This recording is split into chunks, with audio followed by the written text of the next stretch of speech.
Boa noite. Eu queria agradecer, primeiro de tudo, a presença de todos nessa noite fria em São Paulo, e especialmente de todos esses convidados incríveis que a gente reuniu aqui hoje: Haroon Mirza, Giselle Beiguelman, Lars Bang Larsen e Sabrina Moura.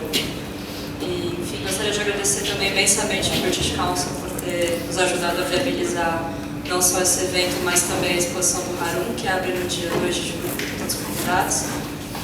E eu passo a palavra ao Giselle, do British Council, que vai falar umas palavrinhas também antes da gente começar. Obrigada. Obrigado. Só brevemente gostaria de adicionar as minhas boas-vindas para esse evento nesse fabuloso edifício Copan, com todas essas curvas de Nimar, ocupado, claro, por Pivô. Eles me mostraram a ateliê, tudo muito bonito. Ficamos muito felizes no Conselho Britânico de participar no programa de intercâmbio de artistas internacionais. Grande prazer para nós trazer o Haroon para esse estágio aqui em São Paulo. Ele está enfrentando o frio paulistano com muito flagmaticamente, como tudo nós. E, enfim, também só quero lembrar que no dia 2 de julho a exposição do Haroon vai abrir às 4, dia 2 de julho, uma data para suas agendas. E aí vamos para o debate. Obrigado a todo mundo.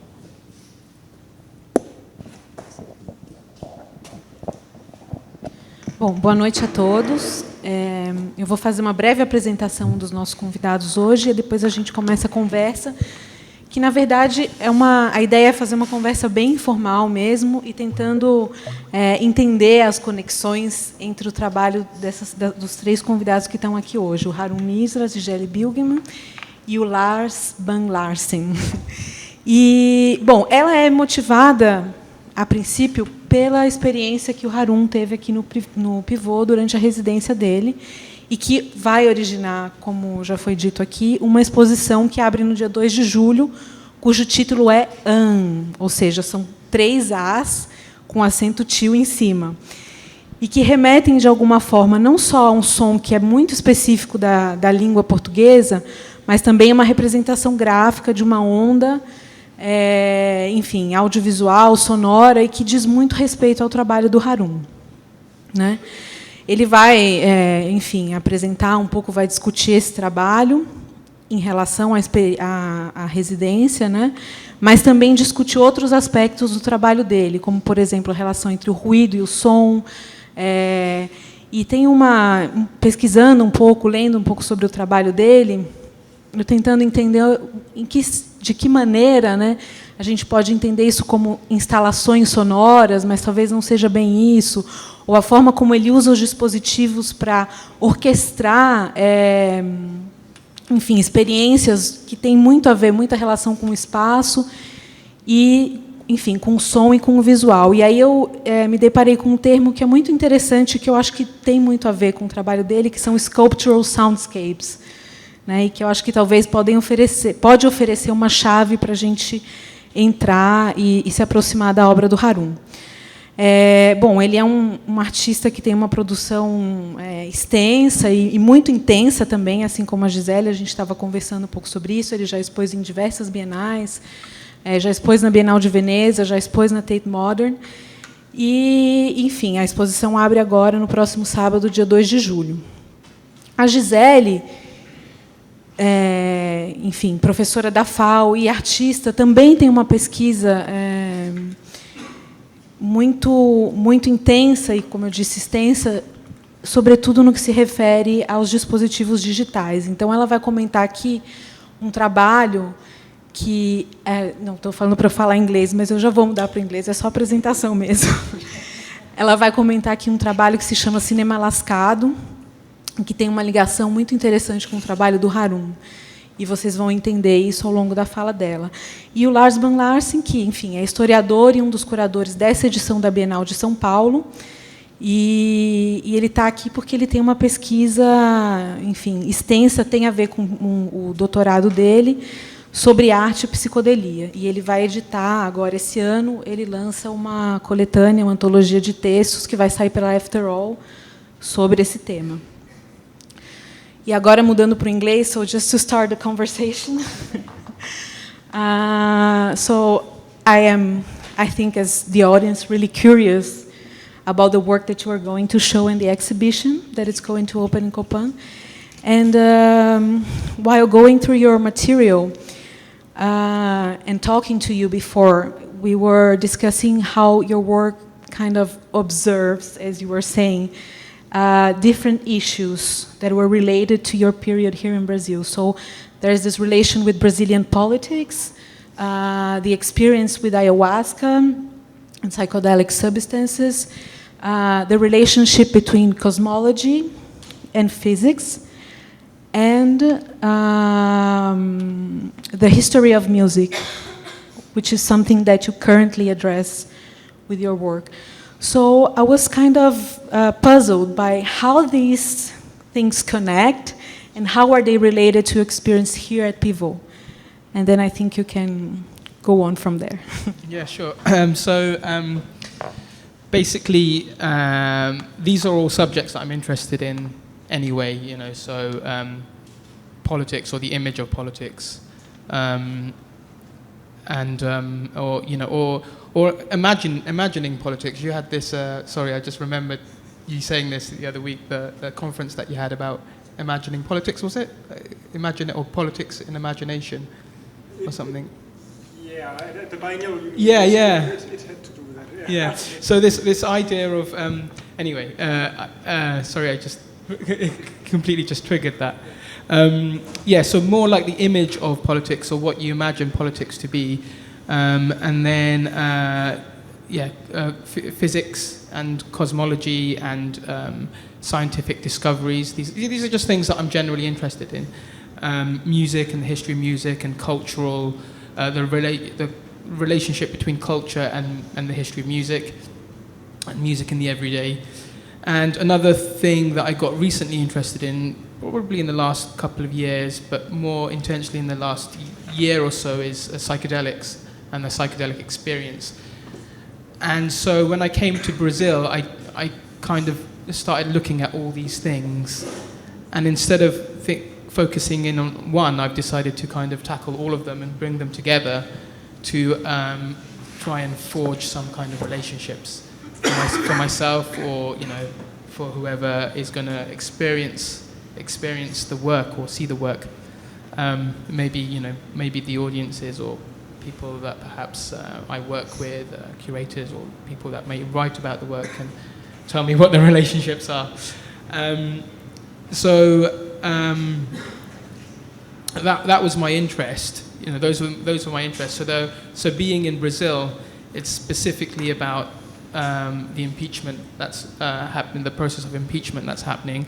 And I don't know anything about Brazilian politics. In fact, the first thing when I ask anyone about Brazilian politics is they say, we don't know, it's too complicated. It's really too complicated to understand. It goes back a long, long time, like all politics and history does. And it's very strange and unknown and a tense time here in Brazil. And so you really start to get an idea of this. So I started looking at this and looking at what was going on and trying to understand it and trying to make a sort of presentation of it or a representation of it, or just the protagonists in this drama. And then music, I kind of I came here thinking about. Sorry, I'm probably gonna. This is a big. It's quite a dense work actually, so there's a lot to get through. I came here thinking about capoeira and the history of capoeira and the dance connected to the music, the tradition of music. I was also interested in samba and bossa nova because my dad was a massive samba and bossa nova fan, like he is now. So I grew up with this kind of music. And also kind of more sort of experimental music like Hermeto Pascoal and other sort of experimental artists. And then entheogens. So I was interested in entheogens and psychedelics, and I'd heard about ayahuasca for many years. I think 10 years I kind of knew about it. And I remember when I first saw a documentary about ayahuasca, I was terrified of it. I was thinking, why would anyone do this? This is crazy. And even when I came to Brazil, I had no intention of, I didn't think about ayahuasca. I knew that it was from here. People did it here and it was legal and in Peru, but I didn't think about it until I was thinking about entheogens, and I thought, well, this is the entheogen of Brazil. So I started asking questions and finding out more, and in the end I ended up doing taking part in a ritual just on Sunday, research, and so these are the kind of 4 subjects of the work that's going to be presented here. Would you like to comment? I mean, these are the subjects, but as we were discussing before, it's not that you are going to address these issues. They are just part of your work, but they are orchestrated to other, devices, or how do you put them together, and how does it relate to other previous works that you have presented before? Yeah, the thing that's really different about this work is that the subjects in the work are actually somehow the context and the subject of my work in general.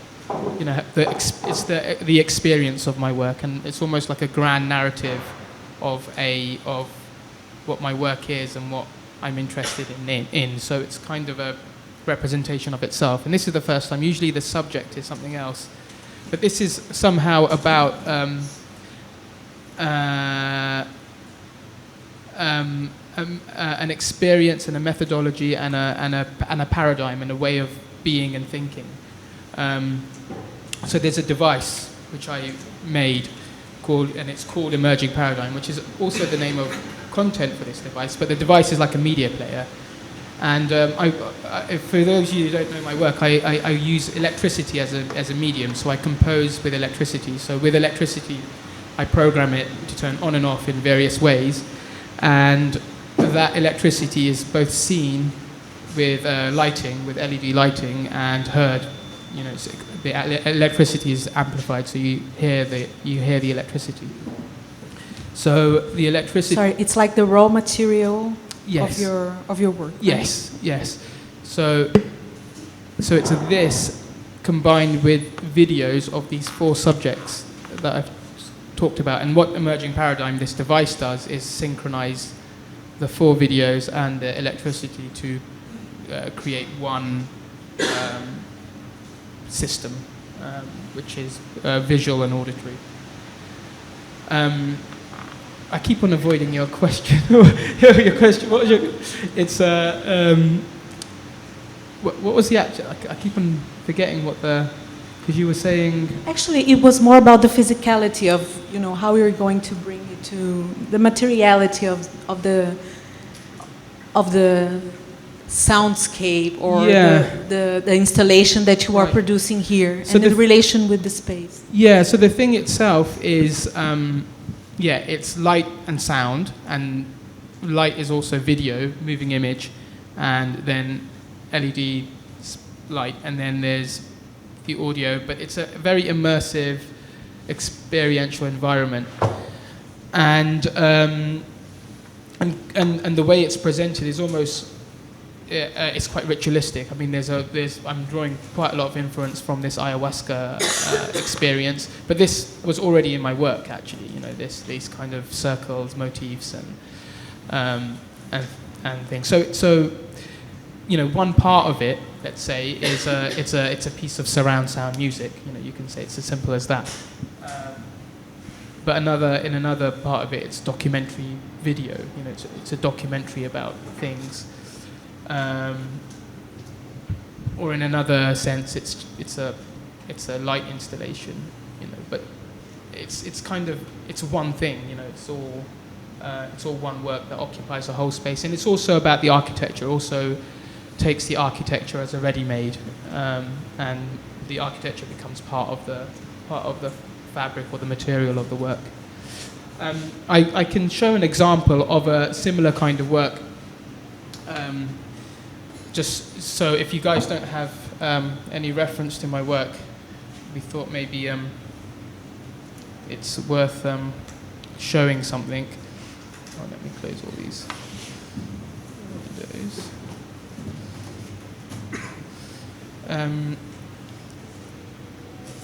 Mikey, if you turn the audio of the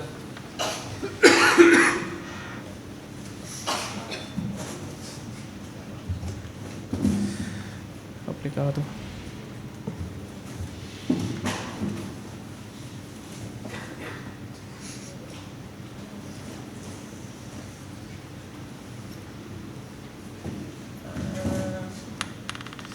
So let's see what this is. Okay, so here's a work that's just probably the most like the work that will be here. Maybe we should turn down the lights because it's a bit dark.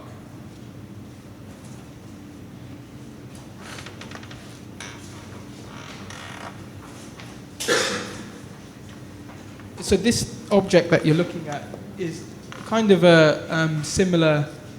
Sorry, this is really unprofessional. Changing all the cables and things.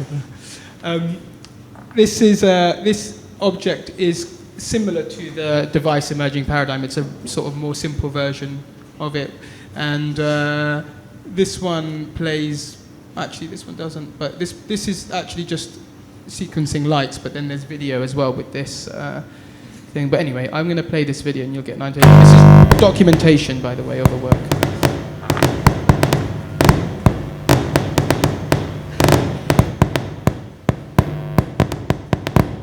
This is in Japan in a gallery called Sky the Bathhouse.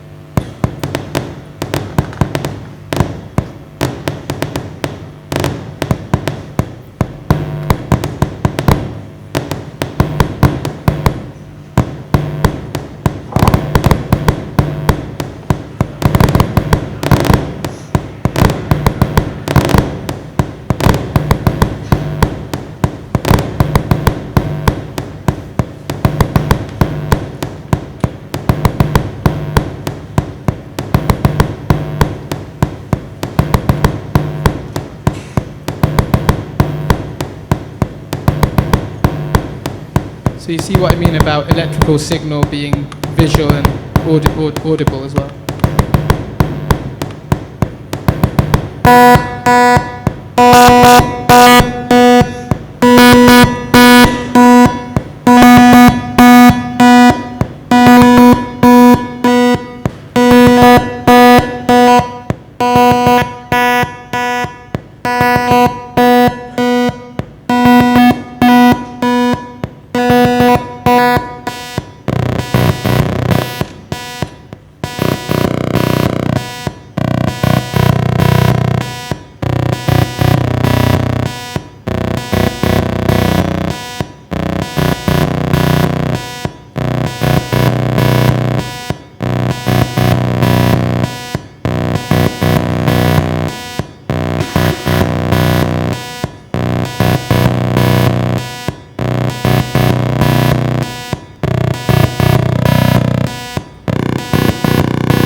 that's you get an idea.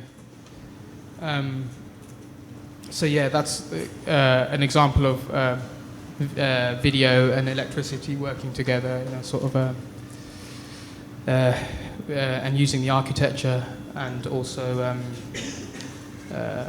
this relationship to music, I guess.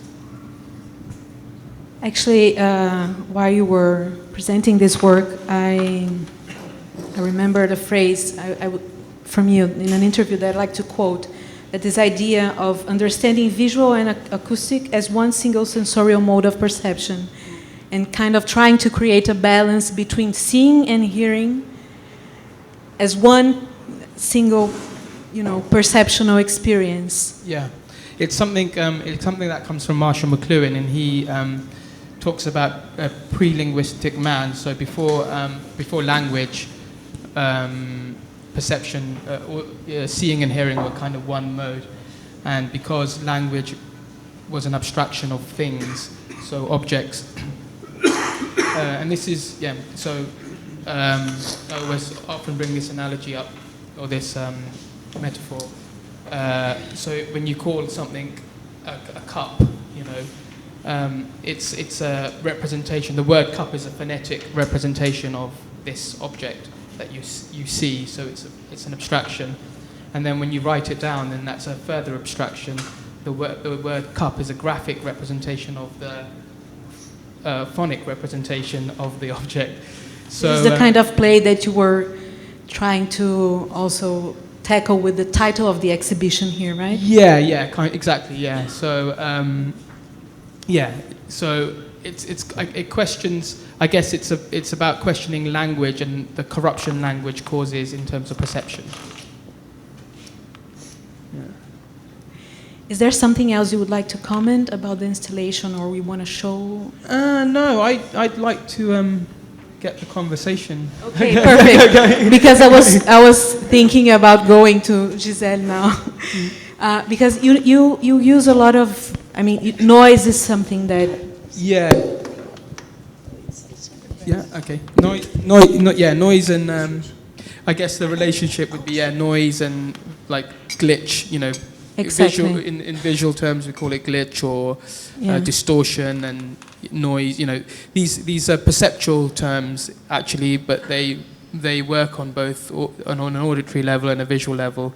And I'm interested in both in the auditory glitch and the visual glitch, and I guess that's the sort of main relationship. The disturbing nature of noise and the disturbing nature of the visual glitch. We should perhaps switch back to this. So first of all, hello, and thank you for coming. Is it on? Are you listening? Tá ligado esse microfone? Tá ligado?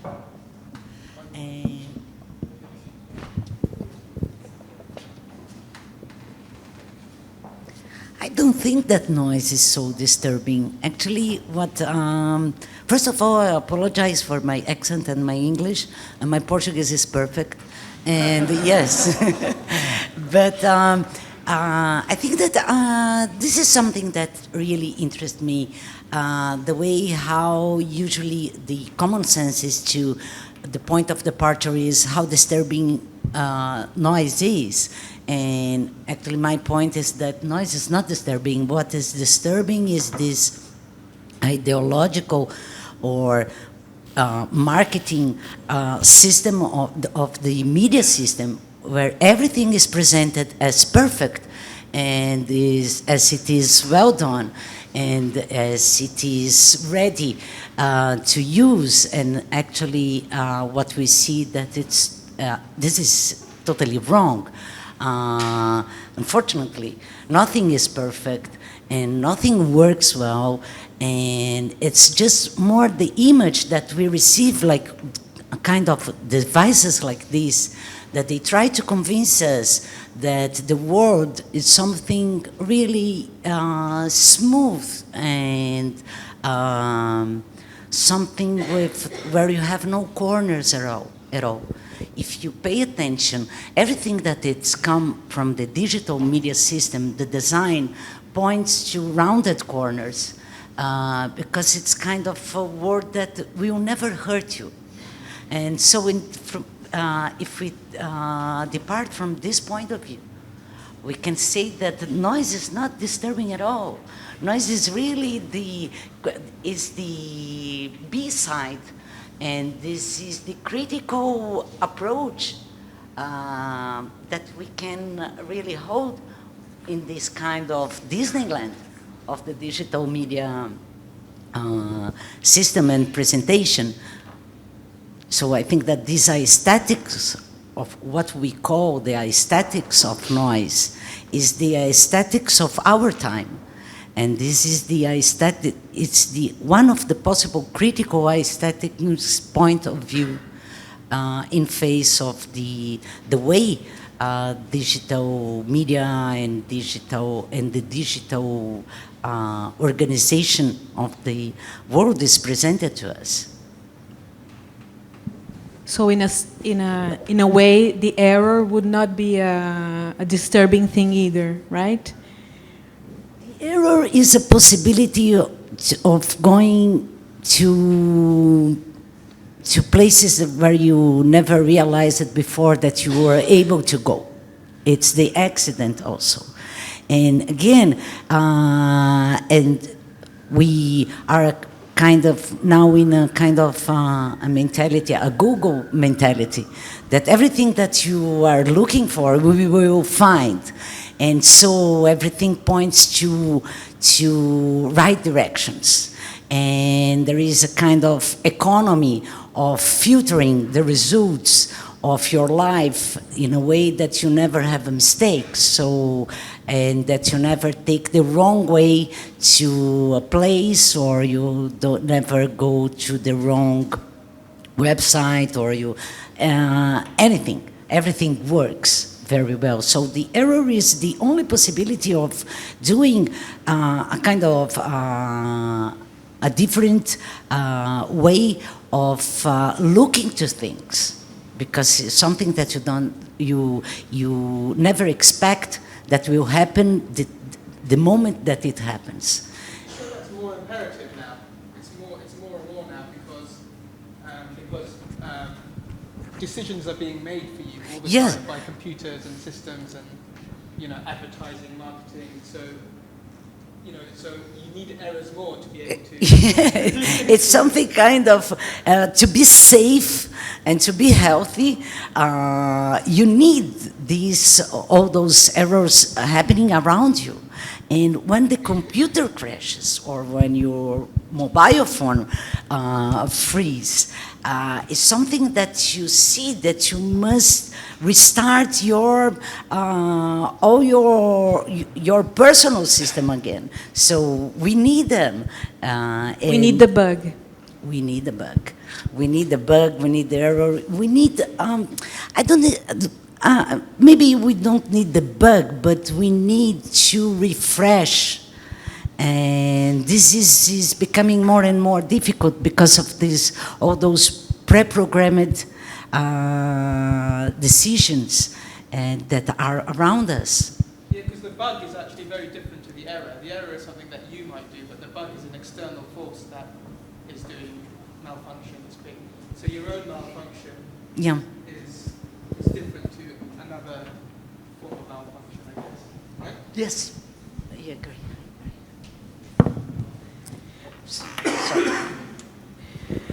But yeah, thinking about what you both said, it's a kind of it can work as a methodology as well for artistic creation, and it has a very political side, right?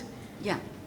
I mean, without expressing it in a very, how could I say, without a rhetoric, right? But in a way of acting and creating and conceiving. Yeah. I think it would be interesting if you could talk a little about your work, Cinema Lascado, and how you incorporate here. First of all, I like it very much when you asked me to bring Cinema Lascado, that it's very hard to translate into English or to another language, but in some ways it's shipped movies, but in Portuguese Lascado also refers to the Stone Age, a Era da Pedra Lascada, or the Paleoweb, and also in Portuguese also in some regions of Brazil, Lascado is something that you don't expect. It's so Cinema Lascado is a title that it's very important for the work, and unfortunately it's very difficult to. Can I just ask about, because you were talking about this earlier. Yes. Sorry, yes, the chipped thing. Is it because the idea of Stone Age is everything was made from stone, so you chip away at the stone? Yeah. So maybe is it something to do with that? Like no, it's exactly the same. This part of the translation is perfect. But in Portuguese, Lascado is what you call in English the Stone Age, is a Era da Pedra Lascada. The pedra is a stone, and you never say da pedra, é a Era da Pedra Lascada. It's a period. And also it has this meaning of Lascado, that's something that Lasca is something that surprises you, you do not expect that will happen, and but it has a connotation that it's more of something that it's amazing and not a book. No, Lascado. And when Sabrina asked me to bring this to the discussion, and I think, well, it would be interesting, I will move. I need my sunglasses here. Sorry.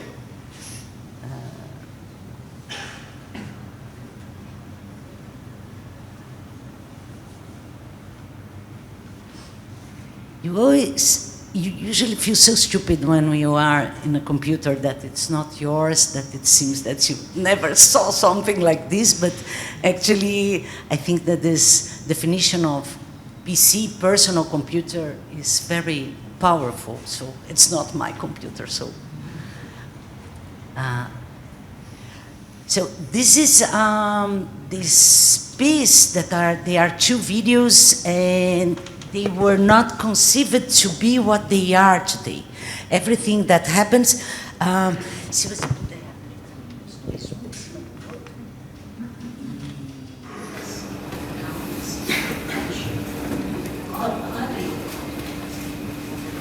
it was not conceived to be the way it became, a video installation, and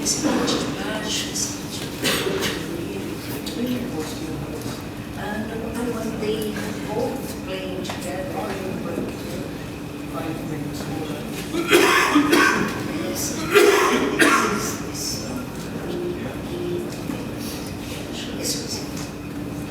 And in the beginning, my idea was to do something with the Mediac that you all know, that it's very close from here.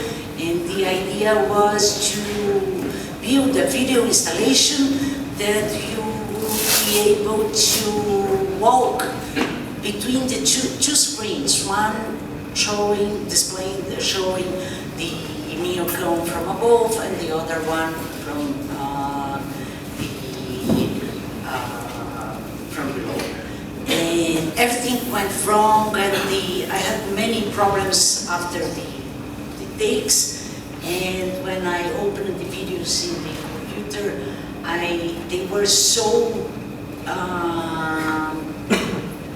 with so many problems that I decided I would do all the editing process in a very old software from the beginning of the internet, a GIF animation image editor. But the video was recorded in high definition, and the computer crashed. And I liked it very much, the way the image was performed by this old device. It was my first contact. By this time, it was a long time ago, it was 6 years ago. It was my first contact with glitch, and I didn't know what glitch means. But I like it very much the way the machine, the software read how they couldn't read one each other, and the way the image, became, how it was transformed by this misinterpretation of the software. And I decided to work everything on this way, and it took me a lot of time, and decided to upload everything to the internet. And when I opened it, all the images in the browsers, new mistakes came because they were too heavy and it was difficult to load, and I recorded the screen. And so it took months of my life, and when I arrived to the place where I was supposed to show the video installation, it was a very huge space like this one, and everything has changed, and I haven't space anymore to do. Just a small room and very high. And then I decided to put one above the other, and to edit this part in a reverse way. And the result that would be easier if we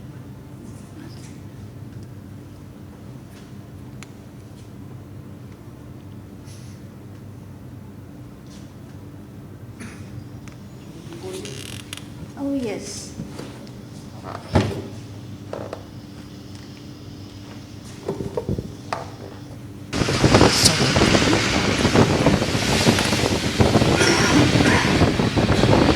So the result that you see is something that was not planned, and it's really not correct to say that this is a video installation of two channels, because there are two players all the time running at the same way, and they never match, and you never know when it is the beginning or it is the end. And it became a kind of historical piece in my trajectory, because after this, I really decided to commit an investigation process about this misconfiguration of machines and the obsolescence problems, and how the machine reads the other machine, and how the old software, the battle between codes. So when you are talking that electricity is your raw material, I would say that mine is the code in this kind of project. And it was very interesting the way that it's paradoxically, the way how it pointed me new targets and new thematics in my work, because for today when I glitch something, it's more an exercise about thinking about memory itself. For me, the glitch is really the digital ruin, and it is the kind of language that can deal or can hold noisy landscapes and noisy urban contexts like ours.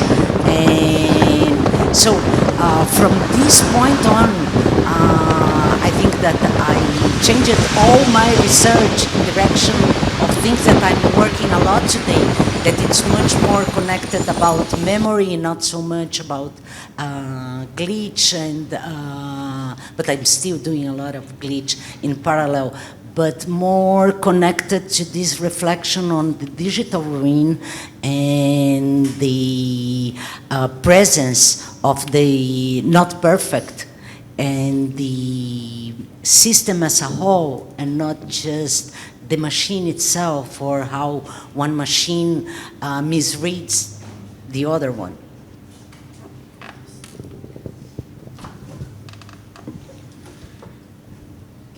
Yeah, I was thinking actually about the sensorial possibilities that it opens when you are in front of a work like this.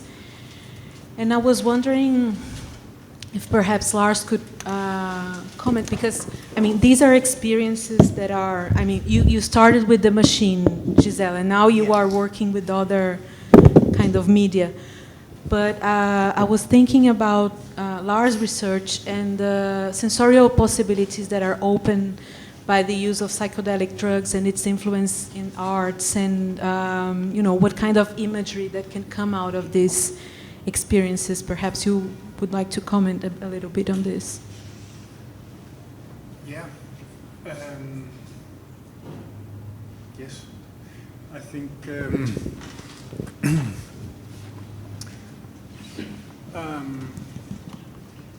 can I start? I think, talking about glitches and errors and noise, and I think it's something that is significant when you talk about how visual art connects with psychedelia, with psychedelic drugs, with psychedelic experiences, and with psychedelic methods, to put it like that, is that psychedelia really makes art very porous, sort of penetrable,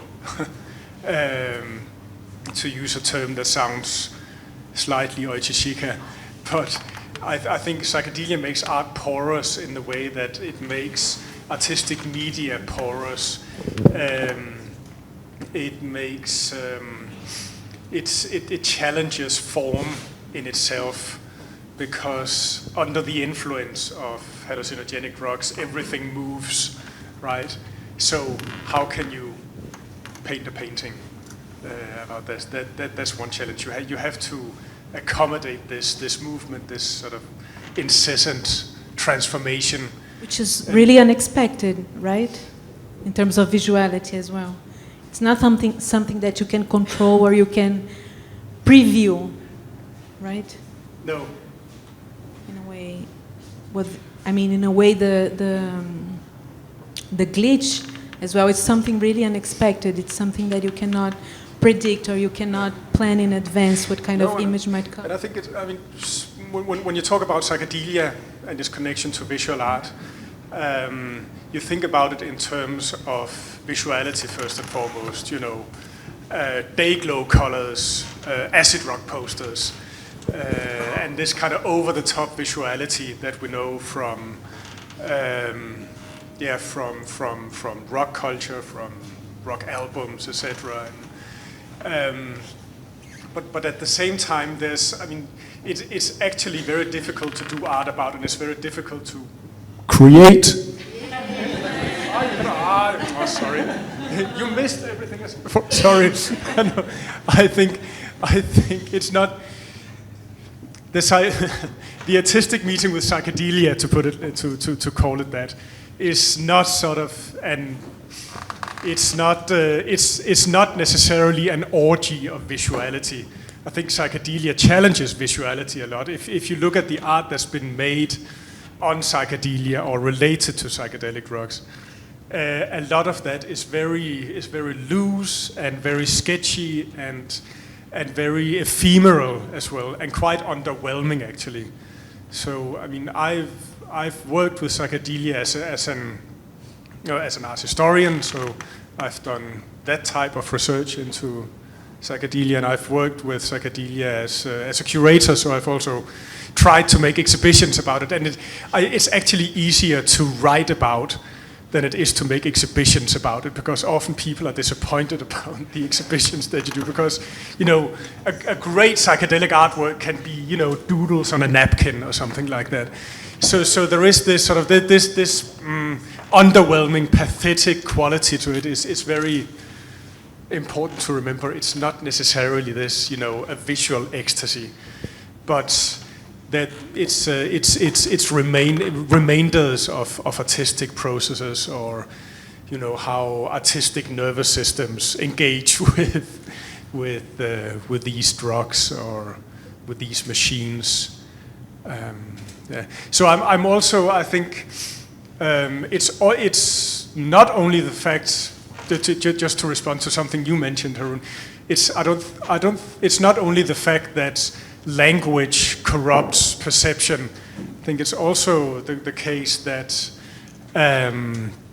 that the psychedelic imaginary corrupts visuality as well. To put it differently, Eduardo Viveiros de Castro, the Brazilian anthropologist, has this wonderful phrase where he says that you cannot see a difference. A difference is what makes you see.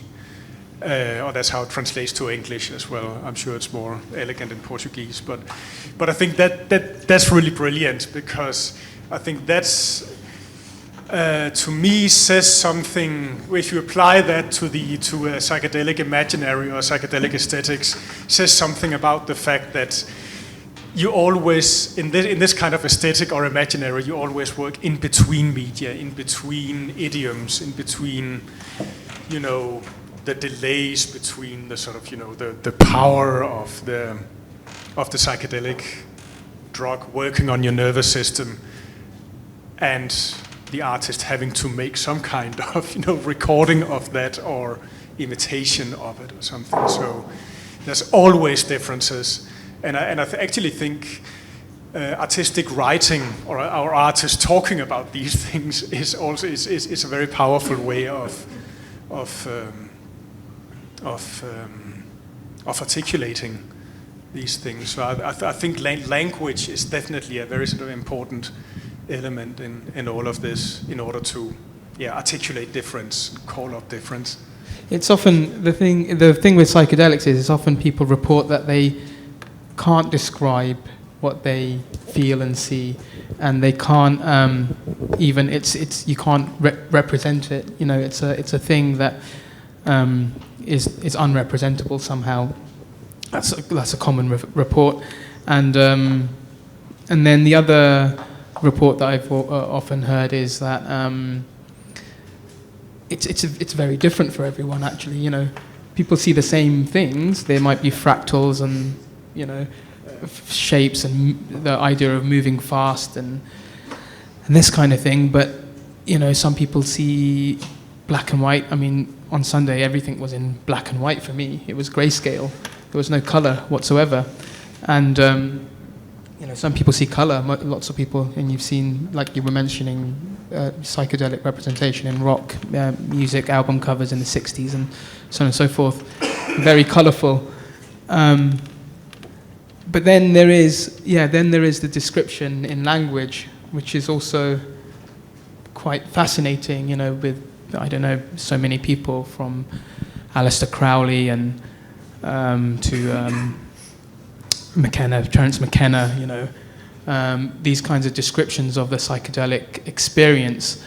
Of course, language is so important, but even then, it's trying to describe the inexplicable and the ineffable. So it's kind of a tough task.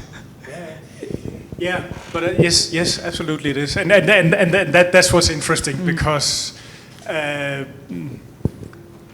experience cannot do without language. And so I think the psychedelic experience drives language into some extremes, and that's really interesting.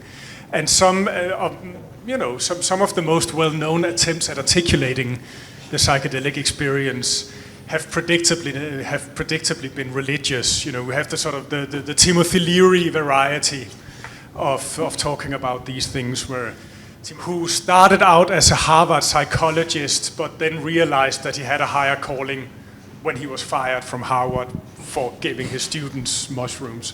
And then he turned himself into the sort of, self-fashioned LSD guru. And he talked about, turning yourself into a psychedelic god. So he had this very sort of new agey type discourse about this, becoming one with the billion-year-old energy streams and blah blah blah. But I mean, to me as a historian, I have to say that it's not a given what we talk about when we talk about psychedelia. I mean, also the concept has a history, of course. I mean, it was coined by a Canadian psychiatrist called Humphrey Osmond in 1953, I think, in correspondence that Osmond had with Aldous Huxley. And Osmond was, he worked with psychedelic drugs in his psychiatric practice, as did many others at the time. So there was a sort of, I mean, to many psychiatrists after the Second World War, there was these drugs, LSD, which was a new drug, but then cannabis, psilocybin, mescaline, they sort of promised a new horizon in psychotherapy.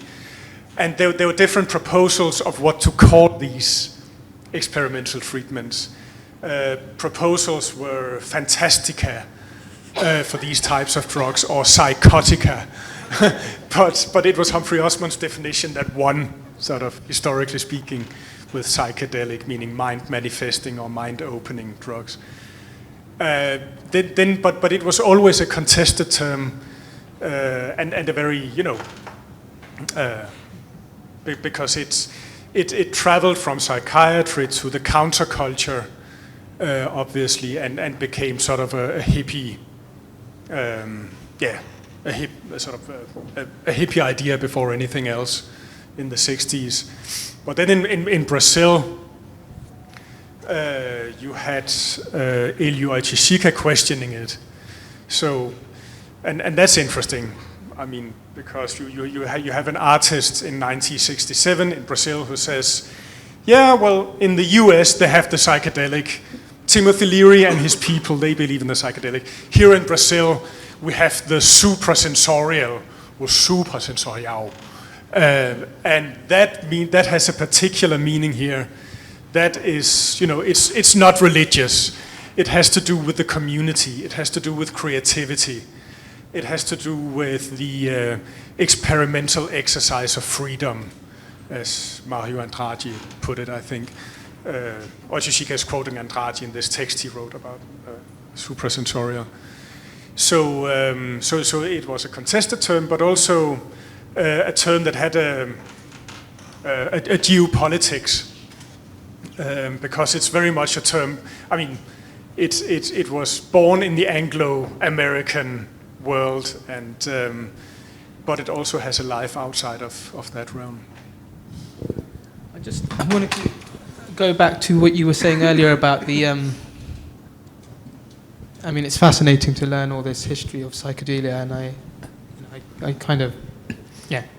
But I wanted to go back to the aesthetic of psychedelia and trying to find that and chase it. Do you think it's more possible because it's related to the mind and psychology and subconscious? Do you think it's possible to actually, it's more possible to find that aesthetic inadvertently, like maybe Giselle does in her work, through error, through sort of malfunction, than it is consciously trying to? I mean, do you think there is possibly a link there? Because of the way that it's kind of an error of the mind, maybe in a medical term, it's things are happening in your brain that wouldn't normally happen because of the drug, because of the molecule that's taking a foot.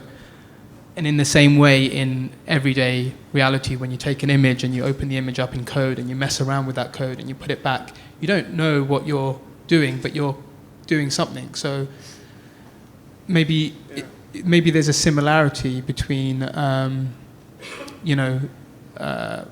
computer and a mind in that way. Yeah, absolutely. That I think that would be the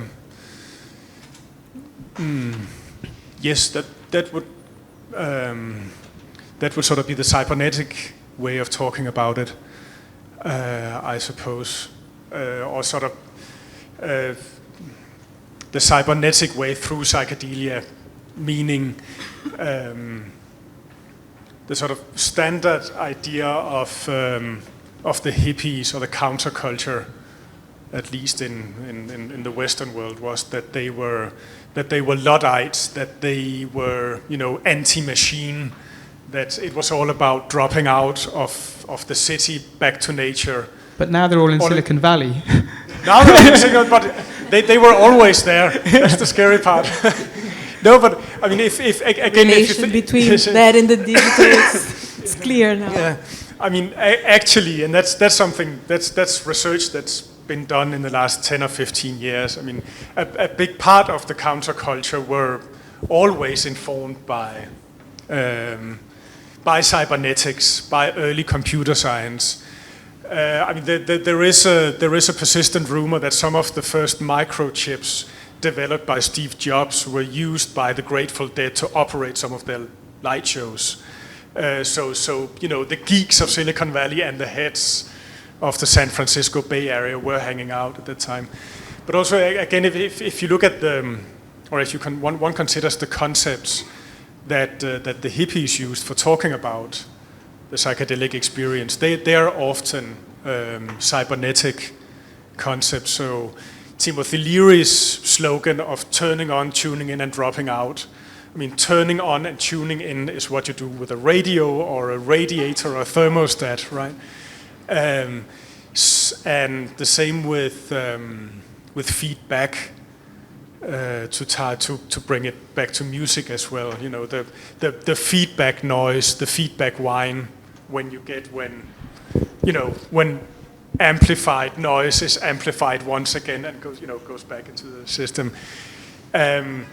That's when a signal when you lose control over a signal, right?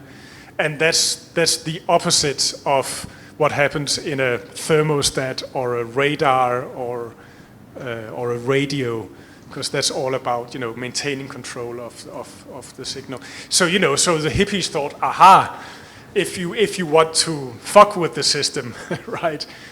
The system being a metaphor for society as well, right? Then you can mess with the signals, right, and make the signal lose control. So I think and that's a kind of critical intelligence that was already at work when acid rock groups like the Grateful Dead or Velvet Underground or 13th Floor Elevators or who have you, when they were experimenting with feedback noise, that was a way of messing with the system, even if only the amplifying system. But it's a very different idea of resistance or flipping control than dropping out or going to India or something. Yeah, but it also depends on which point you look at it from. I mean, going back to noise and what you were talking about noise as well, that noise is beautiful. It's only like it's a perception that it's ugly, and it comes from the word noise comes from the Industrial Revolution. And it's associated to the word nuisance. So it comes from, etymologically, it's linked to the word nuisance. And because before the Industrial Revolution, it was just the sound of nature. And then with industry, you get this dung, dung, dung, ching, ching. And that's when noise was born. And so the idea of noise and nuisance, and in terms of language, that's constructed this idea that somehow noise is bad, So in that sense, you've got this, and so you've got this idea that noise is bad. So counterculture will obviously be, let's create noise as a way to react. And in the same way, metaphorically, the idea of the image and the aesthetic of the psychedelic aesthetic, is it even a prescribed thing where, I don't know, when these things were, all these things were emerging, psychedelic drugs, specifically LSD, because, DMT and psilocybin have been used for thousands of years, but with LSD, you had a synthetic version. And along with it came the Mandelbrot set, fractals came in sort of cybernetics and computer systems and programming. And somehow these were forged, and these were like, oh, well, this is what we see when we're under the influence of psychedelics. But before this, with Aleister Crowley and indigenous people of Peru and Brazil, it was animals, snakes, and aliens and these other sort of this is completely different aesthetic. So we're somehow programmed or influenced to have these aesthetics, and so this is why I'm wanting to understand if actually, you know, if we use the computer as a sort of analogy for the mind or the brain or the machine, and this aesthetic that comes out of the malfunction or the fucking around with it is more truly a sort of a psychedelic thing. I mean, it's the same question I asked earlier, I guess, but I don't know if there's there's something in this. It's more about the idea of how language constructs a reality, which is just kind of this influence, and we're told to believe certain things, and we do because that's what it constructs. I think that there is a difference between language and communication, because the problem with noise and the resistance to deal with noise is more a result from the communication theory. No, the classical, the mathematical communication theory that if you have noise, you do not have communication. The way you communicate, you have one point where the sound or the image or the input comes, and the other one where it arrives, and if something happens in between, there is noise, there is no communication at all. And so I think that what you are describing as the movement of the counterculture or the underground culture or the glitch or the malfunction of the machine is just the way of recognizing that noise is part of the language and communication, they are different things. They are part of the same building, but they are different parts. And so when we are talking about code, we are talking about programming languages, or if we are talking about different fields in the arts, we are talking about different kinds of languages as visual languages or sound or acoustic, or so I think that the everything that mobilizes today towards psychedelic or the glitch or the malfunction is not only the idea of how to lose control in a society where everything is controlled, that it's really becoming fundamental to be healthy and politically active, is how to lose control, not to be controlled. Because not to be controlled is part of the game of the control. If you have control, you want to fight against control. But to lose control is something totally different. And how to deal with language itself in a system where you have relation between or in between things that they don't need to communicate one with each other. So I think that it's more about language than about communication. The problem with noise, communication cannot hold and cannot deal with the idea of noise, and language is something that it's broader and it points to other directions, to have a diversity of languages that can work in the same band. And they work in some ways and they produce noise, but they do not communicate anything. And so would you say it's disruptive? Noise is inherently disruptive? Yes. But they build different kinds of languages, and one that I think that it's in this discussion, it's the languages that are in systems oriented to lose control or to face the possibility of losing control, and more than and so disruption, of course, it's part of this reality of the strategies or this perception of the necessity of losing control. No, one thing that actually intrigues me is that you are dealing with this idea of losing control, but at the same time, you are using it in your practice. So it's losing control. It's something, when you lose control of something, you don't master anymore. That's something. But at the same time, you are operating through this, right? But you can harness it. You can harness the thing that you lose control, or the accident, or the mistake, or the error.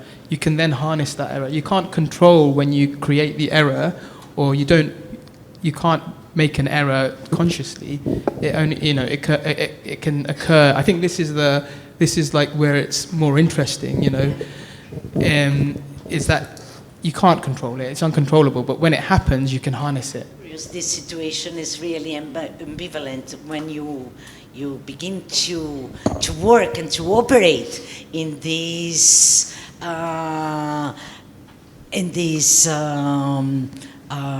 reality where you are expecting that something will go wrong. It's true. I cannot lie about this. Yes, and sometimes I really force the error, and I destroy some machines because of this. You burn them because you know that this is something that you shouldn't be doing, and you do it. And then the machine crashes and it begins, and so at one point, and you decide that you not work with machines anymore. As I'm really working more with memory today, and I think that the beginning was really the idea that, wow, this is the digital ruin itself. And the methodology, I think, it's not how to produce the error, because you know that you can force it happens, but you never know what will happen. Is really how to deal with the loss of control. And in digital media is something that it's very challenging, because everything is organized in a way that you pre-configure everything that will happen after.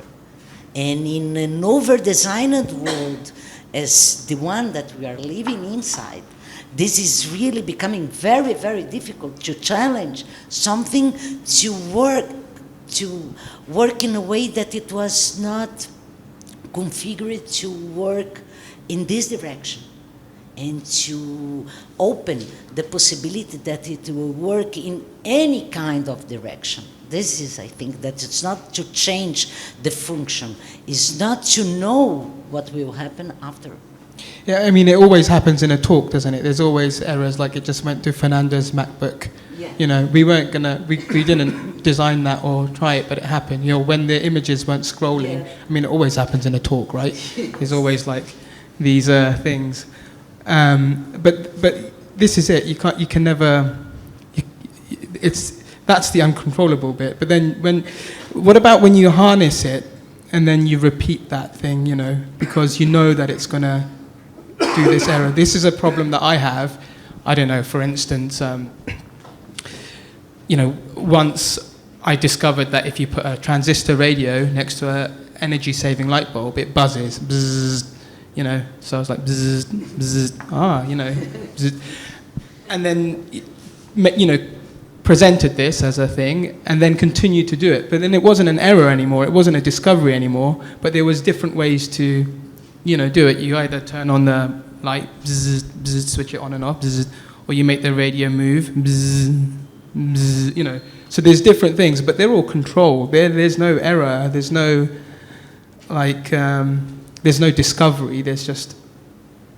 It becomes boring. Yeah, it becomes boring, right? When you know what will happen, it becomes boring. Yeah. But something that I think that it's fascinating, that it contradicts, again, all the media system, is that you cannot repeat twice the same situation. I remember when we met for the first time and you are explaining to me what you are doing and how you are working on this piece, and in one point you said, I remember, electricity is the natural part of the work. This is nature. Electricity is the nature, and everything else you try to program or disprogram or doing something else. And this is the most interesting part. This is the natural part of the work that you cannot control and you cannot repeat. It's something that will not happen again. It's impossible to have twice in every place. And when you realize that it's much more ecologic than it seems to be, that it's totally integrated with many other waves and paths. For instance, I was asking you how different it was to conceive something with sound that reacts to the environment in a place like this, that it's all concrete, in a modern building in downtown São Paulo, how different it is from any other kind of environment where you developed other kinds of works. Like this, working with those sound sculptures, that I like very much this definition because it embraces the space, and the space especially is a very powerful space, not only because of its history and the Niemeyer thing and everything else and all the mythology around this, but because it is all concrete, and everything that it's contemporary is built not to work in buildings like this. It's easier to make a connection in an 18th century construction than from a modernist, a brutalist building, where the concrete, it avoids any kind of transmission of waves. And so a piece like yours in a place like this, it changes completely. And every time you play, it will be totally different. It's really going in an interesting way, but I think we could open for the questions of the audience. Perhaps somebody would like to make a question to the speakers.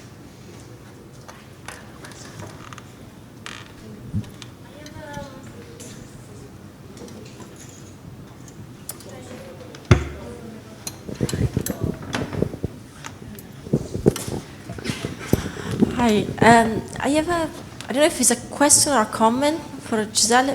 When you were speaking about noise being an interruption of communication, I'm wondering if Yes, but I'm wondering, like, if actually what interrupts is something a bit abstract, because like for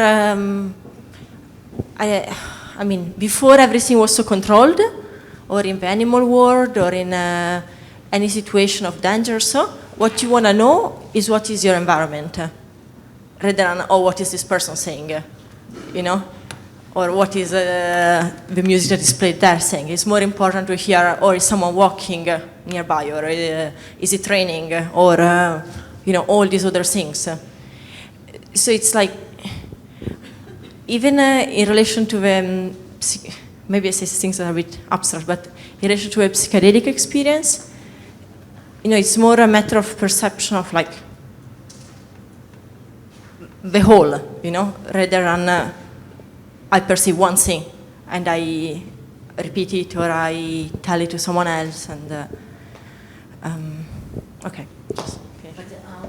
Your point is that noise is part of this construction, right? From what I understood. Because for me, what is interesting is how this contradicts this classical theory of communication, where I really forgot that it's a very important mathematician that designed our idea of communication, actually. And the internet tries to put this in the extreme, and it never worked. But the idea that it's the signal to noise, you must have, if you have noise, you have no signal. This is from the point of view from the classical theory of communication. I don't believe in this. Well, this is it. It's an error of judgment. I think this is Yeah, the kind of point. It's like this theory of communication is actually... It's totally a mistake. It's I fucked totally things up a agree little bit. with you. It's impossible to have this cleanliness. So noise And- should be part yeah. of the communication. And it would be very boring when everything works in this way, with no noise and everything, just the signal, and it will be totally flat. There's this idea about hi-fi and lo-fi. Going back to the Industrial Revolution, I can't remember who it was, Pierre Schaeffer or someone like this, or maybe it was Rasulo, or anyway, they used to talk about nature or the world was hi-fi. It was high fidelity before the Industrial Revolution. And then with the Industrial Revolution, with noise, it became lo-fi. And then we had the invention of hi-fi sound because we wanted to hear clear sound. So there's this kind of strange thing where we lost. So it's about losing nature somehow. So nature was high fidelity, whereas industry wasn't. And now it's kind of flipped on itself when, this thing of noise became... Yeah. I think if I can just interject something, I think in this, I mean, that there is a... when you talk about the psychedelic again, to go back to that, there is always a tendency that you think that a higher truth or authenticity or a particular insight or an epiphany can be reached the psychedelic way, and so there is a sort of a metaphysics of presence in all of that, of course, and that's also why it's great to talk about noise, because that disturbs that idea of presence and truth and harmony and equilibrium. So I think it's very necessary to do that. On the other hand, I also think it's necessary to maybe provoke or disturb the dichotomy between control and non-control, because I mean, just for the fact that if I'm to talk about the psychedelic experiences I have had, when yes, it's a loss of control, definitely. And when it's heavy enough, it's a near-death experience.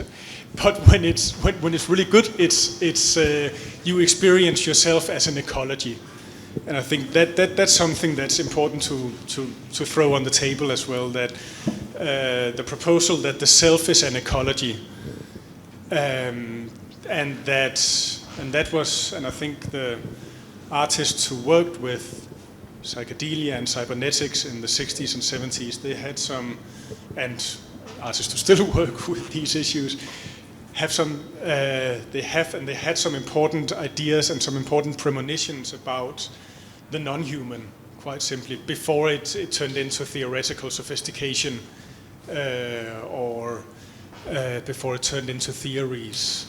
So you have Deleuze and Guattari talk about becoming molecule. I mean, already Henri Michaud or Oichishika knew about that, right? So, and I think that's important to consider in this discussion as well, because how do you control an ecosystem? You can destroy it, you can disturb it, you can make it transformative, but control here is It's self-governing, and that's the reason why it is an ecosystem, because it has control. It's like a self-governing body or thing. Yeah. Haroon, I was thinking about the divide of psychedelia in research or, I don't know, hippie culture, and in communities that actually live this kind of reality, And what do you think about these two aspects?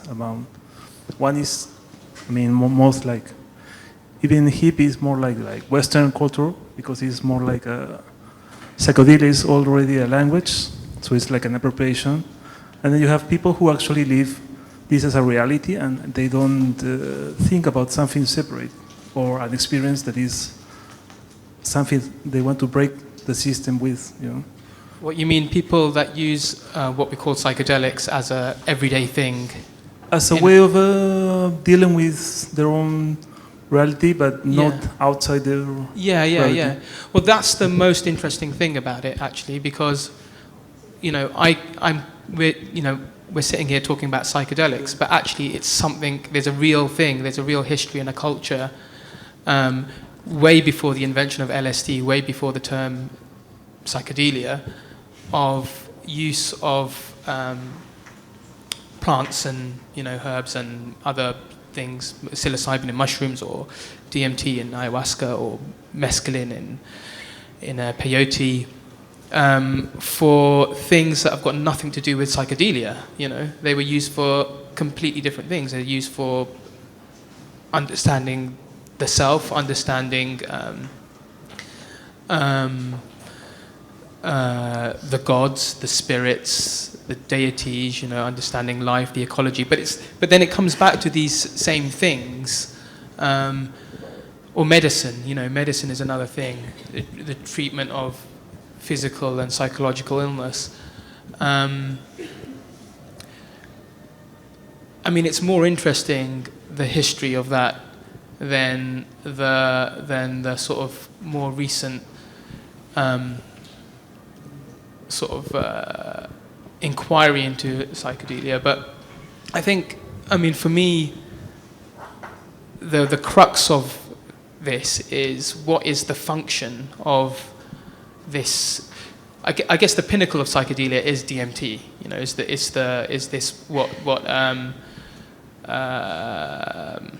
What's his name? Who wrote the Spirit Molecule? The professor.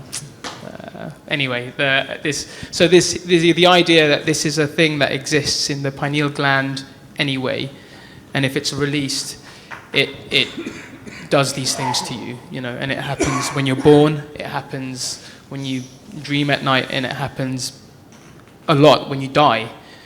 Then it also happens, it's also released when you meditate for long periods, So there's huge links between spirituality and the psychedelic experience, and that's the kind of main thing. But then it's a chemical thing, it's like a function of the brain to do this. It's just a mechanism that the brain does it in these moments for something. What is that? What is that thing? Why would you want to be seeing these patterns or thinking these things at the moment of death? Is it to make death okay? Yeah, I guess less scary.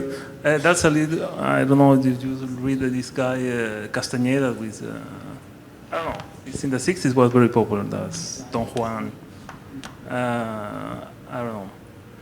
But I think I read a little bit about this in Peru, and there's also two plants, and these two plants form like two different cultures completely, like ayahuasca, and then you have San Pedro. Yeah. Which is, and it's completely two different experiences. They're very different, yeah. I've never tried I've never tried peyote or San Pedro or any of these, the cactuses. But mushrooms, there's mushrooms in Europe and, well, in most of the temperate, and even here in tropical climates. And the molecule of psilocybin is almost exactly the same as DMT, the one found in ayahuasca, and also very similar to synthetic drugs like MDMA.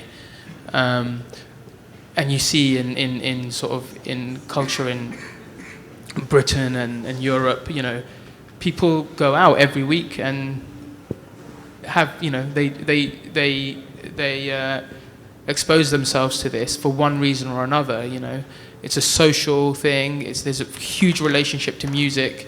There's it's cultural. It's about connecting with people and releasing from what we call reality, if that is indeed reality. Because reality is created by the brain. So for sure, what we see is generated by the brain. It's not you're not looking at, this light's coming into my eyes, but I'm not seeing the light. It's this electrical signal that's being passed to my brain. My visual cortex is creating the image of light, which is telling me what light is. There's no light in my visual cortex. It's my brain making that up. Right. I'd like to thank all of you for this wonderful conversation. It went in a way that we didn't expect. But yeah, thank you very much. E obrigada a todos por terem vindo. Boa noite. Thank you.